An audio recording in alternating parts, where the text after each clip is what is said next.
All right, welcome to today's session. Today we are going to talk about pricing for profits, version 3.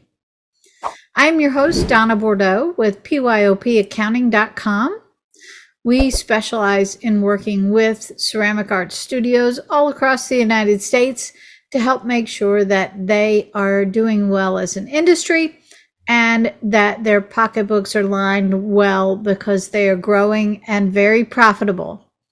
So we want to talk a little bit more today about how pricing should work. We've had some prior conversations and webinars about pricing. And we actually had the old way here. And this is how we recommended that you price or use as a guide for pricing products in the past. This was primarily based on your rent. So as you can see on the left-hand side, if your rent was between $16 and $20 per square foot, you should be using a pricing multiplier of about 7 times. That means if you bought an item that cost $3, a piece of bisque that costs $3, your shelf price should be selling to the consumer for about $21. Now, those were based on some historical guidelines that we set up and navigated for the industry back probably about 8 years ago. Well, some things have changed. And can you guess what those things are? Yes, labor has changed. Our labor markets have drastically changed after the pandemic and during, where labor is very difficult to find. You must pay more based on competitive wages. And you also find that the states have minimum wages that are higher than the federal rate now in many states. You have to check your local state to find out what your minimum wage is. However, when we look at the variables, the federal standard minimum wage is $7.35 per hour. It's been that way for quite some time. Individual states have hopped in and set up their own minimum wages now. So for example, in the state of Washington, the minimum wage is now $15.74. So more than double what the federal minimum wage is. So this poses some concerns because traditionally we've used a percentage of about 20% of labor of your gross revenues coming in the door. When we have to meet much higher wage standards and the wages start to tip into 25 to 30%, we have to do something. And that something is to raise prices. There's no getting around it. You're going to have to raise prices and accommodate the labor rate into your calculations. So what does that mean? If we have higher labor rates, if labor has increased from 20% to 30% as a new norm, what effects does that have on our other KPIs? Well, traditionally, we looked at the cost of goods sold, and we wanted that to be about 16%.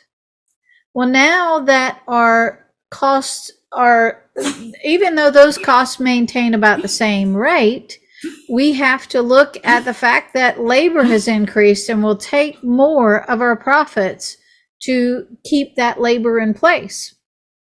So how do we deal with that?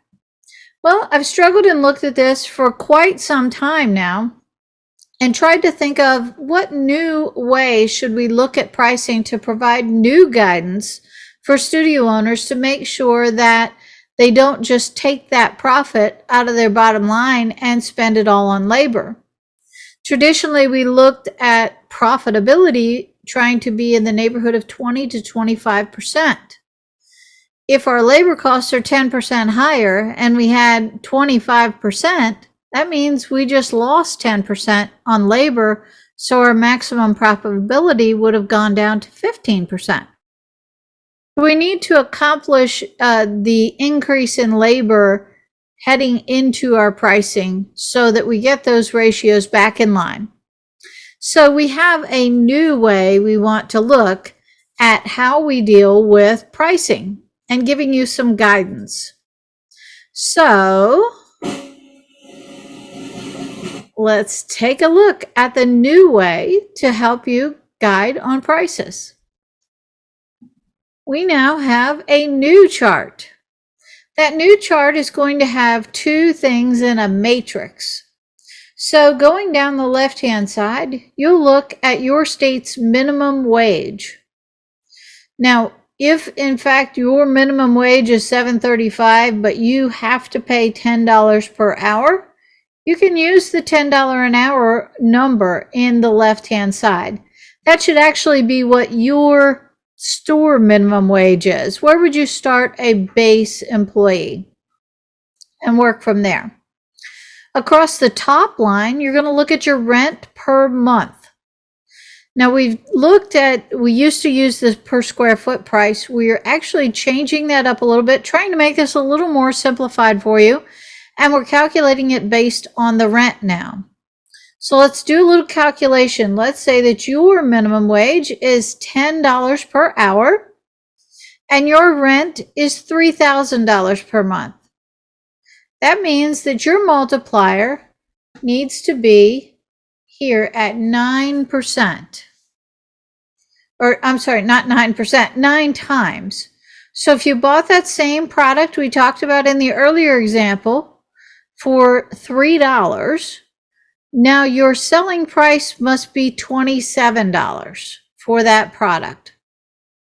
So that will help you get a little better handle on making sure that your profitability is in line and based on your wage situation and your rent situation. We also had a lot of changes in rent. If you had to renegotiate your contracts for your lease, or if your lease was coming due, or maybe you moved, you'll want to use your monthly rent number as well to look at your modifier. So with that multiplier, what happens if my rent is $2,800? Well, I would suggest that you use the higher rank, but if you would like to get an exact number and you are on our call today, you can go out to our website and go to pyopaccounting.com/PFP and plug in your information, and we will send you a customized multiplier report with a recommendation for you and your specifics to help you price correctly, make sure that you have profitability figured into your equation. It is not enough in business just to be open. You must be profitable so that you can help maintain the jobs that you provide for others and make sure that you have a healthy number coming into your bottom line so that you can stay open too. So I hope this has shed some light and some new knowledge on what you'll need to do to continue to be profitable. And we will do some information to get this out to you. Please fill out our multiplier calculation and we'll get that report right back out to you. And let me know how it works. If you have any questions or concerns, please hit me up on the CCSA chatter board, or you can go to our Facebook page for PYOP Accounting, or of course our website, pyopaccounting.com. If you'd like to take a look at some other ways that we may be able to help you get your profitability in line, organize your finances, and make sure that you've got the rock star side going on your financials, please don't hesitate to reach out through the Contact Us form on our website, and we'll set up a time to meet with you and show you how we can help have a good effect on your bottom line. Thank you very much for joining us today. Again, I'm Donna Bordeaux, your host with pyopaccounting.com. Please follow us on Facebook and Instagram. Please make sure to check out our blog and our website link below. Subscribe to our YouTube channel and hit the bell to be notified when we post. You can email me at donna@pyopaccounting.com.